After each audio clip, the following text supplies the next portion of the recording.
طلبہ آج کی ہم کلاس میں کلاس دوم سے دوسری نظم جو کہ نعت پاک ہے باغ نخلا کے مسافر پر سلام، جس کا شاعر سلیم شہزاد ہے، اس کا خلاصہ پڑھیں گے۔ یہ خلاصہ میں نے اسی درس کتاب سے لیا ہے۔ اب پہلے میں آپ کو بتا چکا ہوں کہ یہ جو نظم ہے کہ نعتیہ نظم ہے۔ رسول اکرم صلی اللہ علیہ وسلم اسلام کی تبلیغ کے لیے طائف تشریف لے گئے۔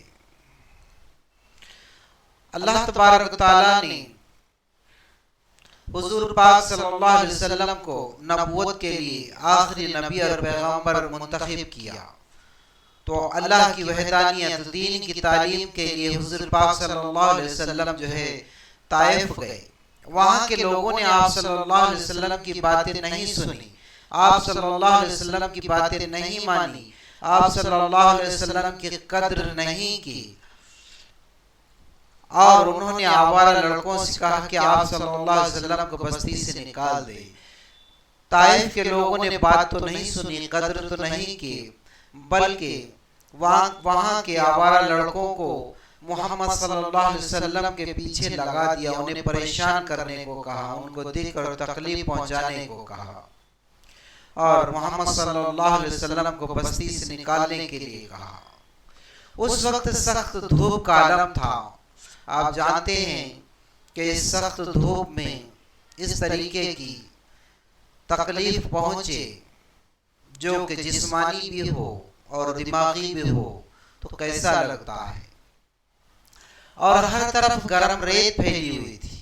لڑکوں نے آپ صلی اللہ علیہ وسلم پر اتنے پتھر برسائے کہ جسم سے بہتا ہوا خون آپ صلی اللہ علیہ وسلم کی جوتیوں میں جم گیا۔ طائف سے باہر آپ صلی اللہ علیہ وسلم قریب کے ایک باغ میں آرام کرنے کے لیے رک گئے۔ طائف سے قریب ہی ایک باغ تھا، اب اس باغ کا نام نخلا تھا،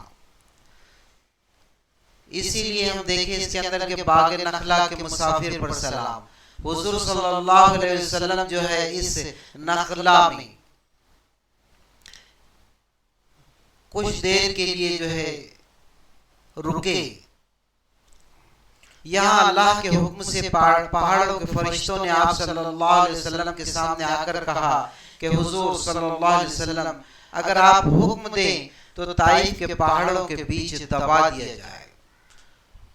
فرشتوں نے یہ کہا کہ اگر حضور صلی اللہ علیہ وسلم حکم دیتے ہیں تو جو یہ طائف ہے دونوں پہاڑوں کے درمیان میں اسے دبا دیا جائے گا، لیکن حضور صلی اللہ علیہ وسلم کیا کہتے ہیں؟ فرشتوں کا ایسا کرنے سے محمد صلی اللہ علیہ وسلم نے روک دیا، اور اپنے عظیم اخلاق کا مظاہرہ کرتے ہوئے کیا حضور صلی اللہ علیہ وسلم نے فرمائے کہ آج یہ لوگ میری بات نہیں مانتے، آج یہ میری بات نہیں سنتے، لیکن مجھے یقین ہے کہ ان کی اولاد اللہ پر ایمان لائے گی۔ یہ نہیں مانتے ہیں لیکن ان کی اولاد یقیناً ایمان لائے گی۔ حضور صلی اللہ علیہ وسلم کو جو ہے ایک یقین تھا۔ شاعر نظم کے آخری سطروں میں، آخری لائن میں، آخری جملوں میں حضور اکرم صلی اللہ علیہ وسلم پر سلام بھیجا ہے اور دعا کی ہے کہ آپ صلی اللہ علیہ وسلم کے کلام کی روشنی سے سارا عالم جگمگاتا رہے، آمین۔ آپ صلی اللہ علیہ وسلم کے لیے نظم میں جہاں جہاں ضمائر استعمال ہوئے وہاں صلی اللہ علیہ وسلم پڑھا جائے۔ تو اس طرح طلبہ جو ہے یہ نظم کا خلاصہ مکمل ہوا۔ انشاءاللہ اگلی ویڈیو میں اگلی نظم کا خلاصہ لے کر پھر حاضر ہوں گا۔ اس وقت تک کے لیے اللہ حافظ۔